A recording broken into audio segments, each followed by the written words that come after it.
The wind howled across the frozen wasteland of Cathera 9, carrying with it ice crystals sharp enough to shred unprotected flesh. Lieutenant Arya Cade pressed forward through the blizzard, her combat armor's heating systems straining against the planet's brutal cold. The mission had gone sideways 3 hours ago when her dropship crashed in hostile territory, and now she was alone, trying to reach the extraction point before hypothermia or the planet's apex predators found her first. The Cathari were why humans had come to this frozen hell. 7-foot-tall reptilian carnivores with obsidian scales and serrated claws. They had attacked 3 human colonies in the sector. Command called them the galaxy's perfect hunters. Arya had lost 2 squad members to them just yesterday. A sound cut through the wind, a weak, pitiful cry that made her freeze mid-step. Her armor's sensors picked up a thermal signature 30 meters ahead, partially buried in a snowdrift. Every instinct screamed at her to keep moving. The extraction window was closing. But that sound? It wasn't the roar of an adult Cathari. It was something else entirely. Arya approached cautiously, rifle raised. As she cleared the snow away, her breath caught. A Cathari cub no larger than a human child lay curled in the drift. His obsidian scales were dull, frosted with ice. His eyes, those golden predator eyes that had haunted her nightmares, were barely open, unfocused. The cub's body trembled violently, his small claws clutching at nothing. Jesus, Arya whispered. The cub, Rin, she would later learn his name, tried to hiss at her, but it came out as a pathetic wheeze. He was dying. Even humanity's greatest enemy deserved better than freezing to death alone. Arya's tactical computer flashed a warning. Her armor's power cells were at 37%. The heating systems were the biggest drain. If she diverted power from them, she'd have enough energy to reach extraction, but she'd risk frostbite.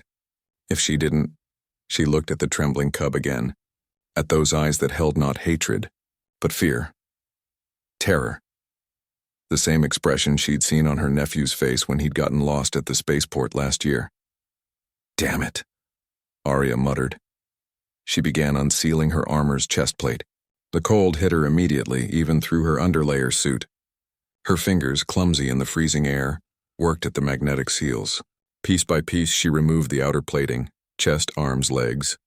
Each section was thermal insulated, designed to keep a human alive in environments that would kill most species.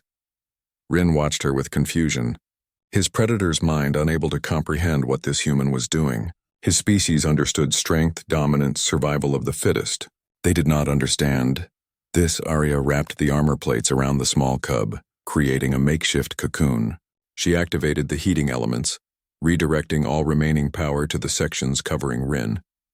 The thermal cloth from her own underlayer went over him next, tucking around his trembling form. There you go, buddy, she said softly, her teeth already beginning to chatter. That should help. Rin's golden eyes widened as warmth, blessed, life-giving warmth, seeped into his frozen body. He made a small sound, not quite a purr, not quite a whimper. His small claws reached out tentatively and grasped Arya's bare hand. The cold was unbearable now. Arya pulled Rin close to her chest, using her own body heat to supplement the armor's warmth. She wrapped her arms around him, sheltering him from the wind with her body. Her muscles began to seize up. Frostbite was setting in on her exposed skin. "Stay with me, kid," she whispered, starting to trudge forward. Every step was agony. Her tactical display was going haywire with hypothermia warnings. But Rin was warming up. She could feel his trembling subsiding. They'd covered maybe half a kilometer when Arya's legs gave out. She collapsed into the snow, still clutching Rin against her chest. Her vision was blurring. This was it. She'd gambled and lost. Then she heard them, the deep, guttural roars of adult Cathari. 3 massive forms emerged from the blizzard, their scales black as night, their claws extended.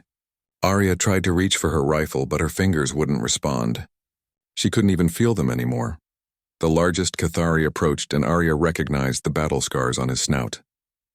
This was a warrior, a killer. She closed her eyes, holding Rin tighter. If she was going to die, at least the cub would live. But the killing blow never came. Arya forced her eyes open. The large Cathari was staring at her. No, at Rin, wrapped in human armor, clutched in human arms. The cub made a weak sound, and the adult's pupils dilated. A parent. This was Rin's parent.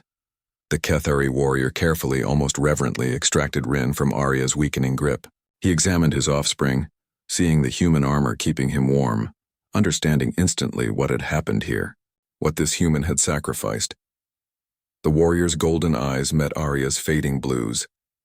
In one fluid motion, he shed his own thermal pelt, a thick, insulated hide worn by Cathari hunters, and draped it over Arya.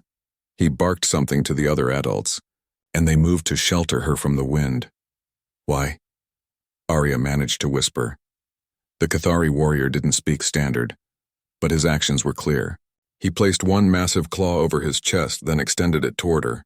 "A salute, a recognition. You saved my cub. I save you." When the human rescue team arrived 20 minutes later, they found Lieutenant Arya Cade unconscious but alive, wrapped in a Cathari warrior's pelt, surrounded by 3 adult Cathari who had kept her sheltered from the storm. Rin, still wearing pieces of her armor, watched from his father's arms as the humans carried their soldier away. The war didn't end that day. But something changed on Cathara 9. The Cathari began to see humans differently, not as soft, weak prey, but as something more complex. Something that would strip off its own protection to save an enemy's child. And in the archives of human military history, Lieutenant Arya Cade's actions would become a legend, not because she killed the most enemies or won the greatest battles, but because she proved what humanity had always known. True strength isn't measured by what you can take. It's measured by what you're willing to give.